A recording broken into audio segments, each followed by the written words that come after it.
Baiklah, inilah merupakan gambar seorang tokoh yang digelar sebagai tokoh perubatan dalam sains Islam, iaitu Ibnu Sina. Saya akan menceritakan serba sedikit tentang wirata dan perjuangan Ibnu Sina sehingga digelar bapa perubatan. Baiklah, ini merupakan serba sedikit wirata beliau. Nama sebenar beliau adalah Al-Husain bin Abdullah bin Al-Hasan bin Ali bin Sina. Beliau digelar Ibnu Sina di timur dan dikenali sebagai Avicenna di barat. Beliau lahir pada tahun 370 Hijrah bersamaan dengan 980 Masihi di Afshanah, Bukhara, Turkistan. Bapanya merupakan seorang pengusaha Karmaisan Bukhara. Ibnu Sina berpindah ke Khwarizmi, Jurjan, Rai dan Hamazan setelah bapanya meninggal dunia pada tahun 390 Hijrah bersamaan dengan 1000 Masihi. Beliau pernah bertugas sebagai pakar perubatan di wilayah Rai dan menjadi penasihat agung Amir Al-Ala Ad-Daulah di Ashfahad.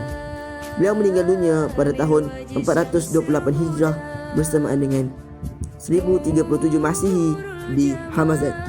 Ini merupakan serba sedikit wirata Ibnu Sina. Baiklah, kita beralih kepada kepribadian Ibnu Sina.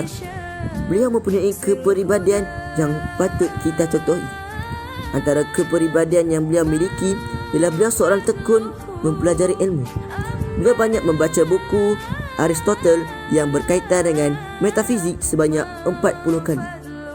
Beliau juga taat dan patuh kepada agama, sentiasa berdoa kepada Allah Subhanahu Wa Taala dan ke masjid apabila berhadapan dengan kebuntuan. Beliau juga seorang yang pintar. Beliau berjaya menguasai pelbagai jenis ilmu nakliyah ketika berusia 18 tahun. Beliau juga seorang yang berinovatif, banyak melakukan penyelidikan dan menghasilkan karya-karya dalam pelbagai bidang ilmu, terutamanya dalam bidang perubatan. Baiklah, kita beralih pula kepada pendidikan Ibnu Sina.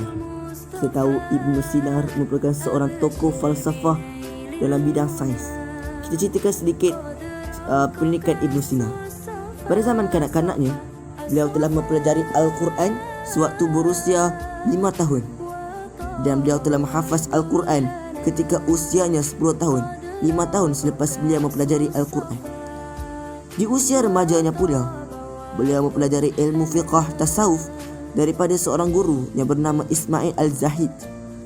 Beliau juga mempelajari ilmu hisab dan prinsip geometri daripada Al-Masah. Beliau juga mempelajari ilmu falsafah daripada Abu Abdullah An-Natini, dan beliau juga mempelajari ilmu sains dan astronomi daripada Al-Biruni. Beliau dapat menguasai ilmu perubatan ketika berusia 16 tahun dan telah muncul sebagai seorang pakar ilmu perubatan yang sangat ulung. Cukup hebat pendidikan Ibnu Sina ini sehingga digelar bapa perubatan dalam bidang sains. Baiklah, seterusnya kita pergi kepada ketokohan Ibnu Sina dalam bidang perubatan. Kesarjanaan Ibnu Sina dalam bidang perubatan telah mendapat pengiktirafan dunia. Kepakaran Ibnu Sina dalam bidang perubatan telah digunakan untuk merawat pengusaha Bukhara iaitu Nuh bin Mansur, pengusaha Jurjan iaitu Khabus bin Washyamkir, pengusaha Hamazan iaitu Al-Amir Syamsu Ad-Daulah, pengusaha As-Safhan iaitu Al-Amil Ala Ad-Daulah. Beliau telah menghasilkan karya perubatan seperti Al-Kanun fil Tib, Al-Dawiyah, Al-Qalbiyah dan Alfiyah At-Tabiyah. Karya-karya Ibnu Sina telah diterjemah ke dalam pelbagai bahasa seperti Latin, Hebrew dan bahasa Inggeris.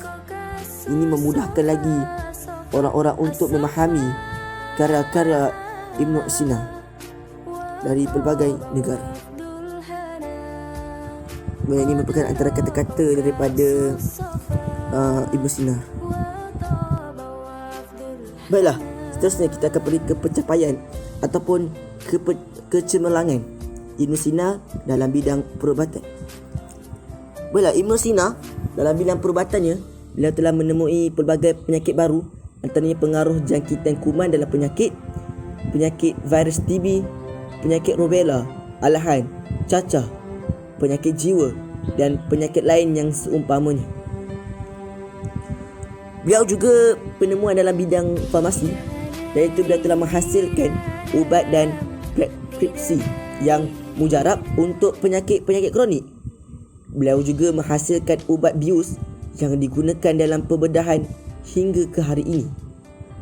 Beliau juga berjaya dalam pembangunan teknologi perubatan, seperti beliau telah mencipta satu benang yang khusus untuk menjahit luka pembedahan, dan juga beliau telah berjaya merupakan manusia yang pertama mencipta pijak gari. Kalau kita lihat kecemerlangan dan pencapaian beliau, semua yang beliau hasilkan telah digunakan sehingga hari ini. Seperti ubat bius digunakan dalam seperti hari ini, sehingga ke hari ini, dan juga benang yang khusus digunakan untuk menjahit luka, dan juga pijak gari yang sering kita gunakan. Jadi kita sebagai umat Islam harus berbangga dengan pencapaian Ibn Sina, di mana pencapaian beliau, produk yang beliau hasilkan telah digunakan oleh dunia perubatan sehingga ke hari ini.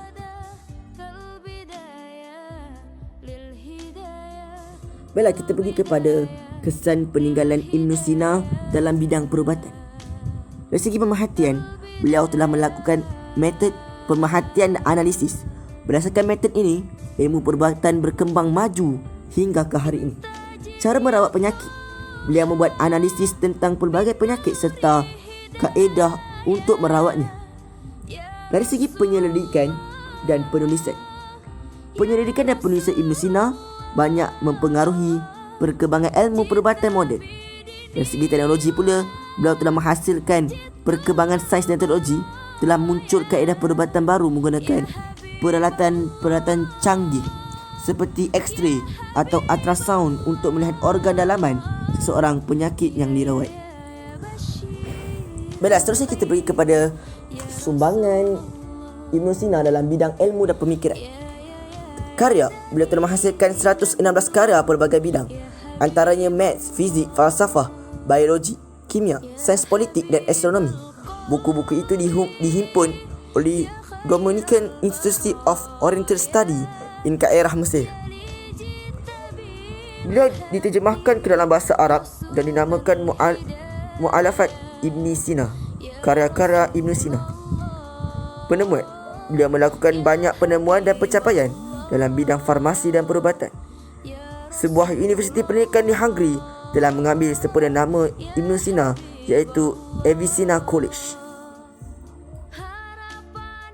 Kesimpulannya, Ibn Sina merupakan seorang tokoh yang telah banyak menyumbang kepada bidang perubatan, bidang falsafah dan pelbagai bidang lagi.